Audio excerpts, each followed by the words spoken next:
Është shtyrë seanca e shqyrtimit fillestar në rastin ku dy vëllezërit Dragisha e Jovan Vicentijevic dhe Igor Dimovic akuzohen për sulmin në kanalin e Ibër Lepencit në varag të Zubin Potokut. Shtyrja e seancës u bë deri në shqyrtimin e kërkesës së mbrojtjes për përjashtimin e prokurorit të rastit. Avokati Jovan Vicentijevic Neboj Shavllajic tha se prokurori i rastit ka qenë i anshëm gjatë hetimeve dhe nuk ka pranuar asnjë kërkesë të mbrojtjes. Ai theksoi se detyrë ligjore e prokurorit është të marrë parasysh provat që rëndojnë, por edhe ato që shfaqsojnë të pandehurin. Në mbështetje të kolegut të tij, avokati Dragisha Vicentijevic Miloš Delevic tha se gjatë hetimit prokurori nuk ka shqyrtuar provat e propozuara nga mbrojtja dhe kërkoi shtyrje të seancës. Prokurori special Bekim Kodraliu reagoi duke thënë se 5 arsyet e parashikuara në kodin e procedurës penale për përjashtim të prokurorit nuk janë argumentuar nga mbrojtja. Ai shtoi se lidhur me kërkesat për të dhënat e antenave telefonike, Dragisha Vicentijevic ka përdorur një numër telefoni të Serbisë, ndaj prokuroria speciale ka kërkuar bashkëpunim nga autoritetet serbe, por nuk ka marrë përgjigje. Ndërkaq avokatja e të akuzuarit të tretë Igor Dimovic tha se nuk ka vrejtje për prokurorin. Kryetari i trupit gjykues Veseli Smajli njoftoi se seanca do të ndërpritet derisa krye prokurori të marrë vendim për kërkesën e mbrojtjes. Seanca pritet të vazhdojë pas marrjes së vendimit lidhur me kërkesën për përjashtimin e prokurorit.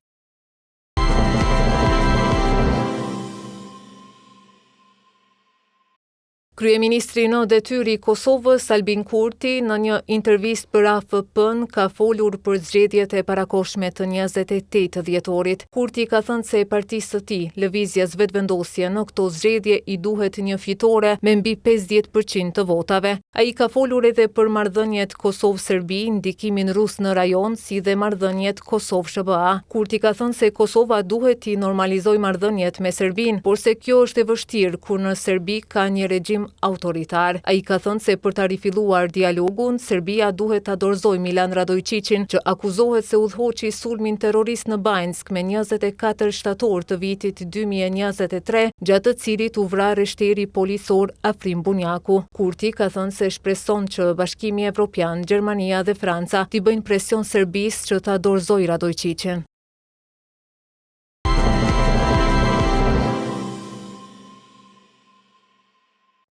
Një aksident i rënd trafiku ka ndodhur sot në fshatin Rudar afër Zveçanit, ku janë përfshirë një veture policisë dhe një automjet civil. Muni Shavdiu nga Drejtoria e Trafikut në Policinë e Kosovës për rajonin e Veriut ka bërë të ditur që nga aksidenti kanë mbetur të lënduar 2 zyrtar policor dhe 3 qytetar, të cilët janë dërguar për trajtim në Spitalin Rajonal të Mitrovicës. Policia ka nisur hetimet për të sqaruar shkaqet e aksidentit dhe për të dokumentuar dëmet e shkaktuara, ndërsa qarkullimi në zonë mund të ketë pasur pengesa të përkohshme. Autoritetet lokale bëjnë apel për kujdes në trafik dhe respektim të shenjave rrugore, duke theksuar se siguria e qytetarëve dhe punonjësve të policisë është prioritet.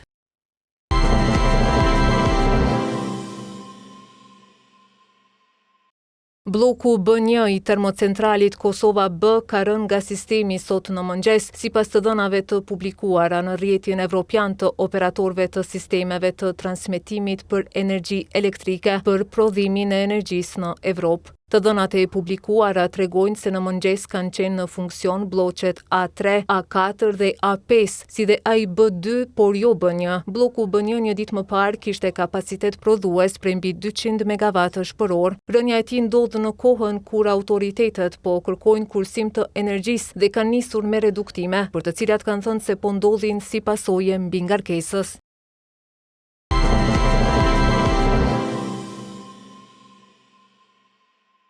Sindikata e re e Korporatës Energjetike të Kosovës ka protestuar para zyrave qendrore të ndërmarrjes në sheshin Nëna Terezë në Prishtinë. Kjo protestë u mbajt si reagim ndaj kërkesës për rritje pagash, ku punëtorët kërkojnë trajtim më të drejtë dhe përmirësim të kushteve ekonomike në përputhje me përgjegjësitë dhe rrezikun e punës së tyre. Kryetari i Sindikatës së re të Korporatës Energjetike të Kosovës, Nexhat Lumnica, ka thënë se kërkojnë pagë mesatare 1100 euro. Sipas Sipas tij, kjo shumë është përmendur nga kryeshefi i Kekut, i cili ka thënë se punëtorët e kësaj ndërmarrje marrin pagë mesatare në këtë shumë. Në fjalën e tij para punëtorëve në protestë, Lumnica ka thënë se do ta dëgjojnë fjalën e kryeshefit dhe do të kërkojnë pagë në këtë shifër.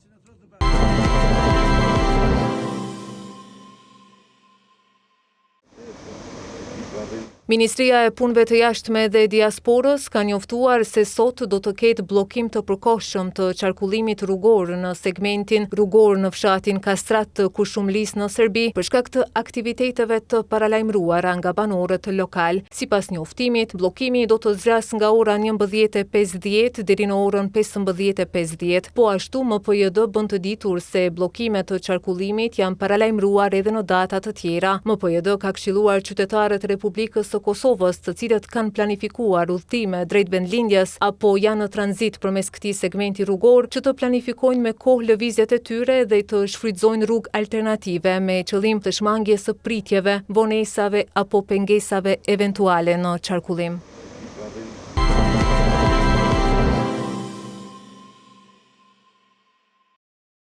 Ardhja e sistemeve Javelin në Shqipëri, fal bashkëpunimit me aleatin strategjik SHBAN, forcon aftësitë mbrojtëse të forcave të armatosura shqiptare. Gjatë një vizite në një nga bazat e forcave të armatosura, ku u bë pritja e dërgesës së parë të këtyre sistemeve, ministri i mbrojtjes Piro Vengu shpreh se ardhja e këtyre sistemeve antitank përbën një hap të rëndësishëm në forcimin e aftësive mbrojtëse të forcave të armatosura shqiptare, duke rritur parandalimin, ndërveprueshmërinë me NATO-n dhe sigurinë kombëtare. Ministri bëri të ditur se sapo është kryer dorëzimi një sasie të parë të sistemeve të lëshimit dhe raketave përkatëse.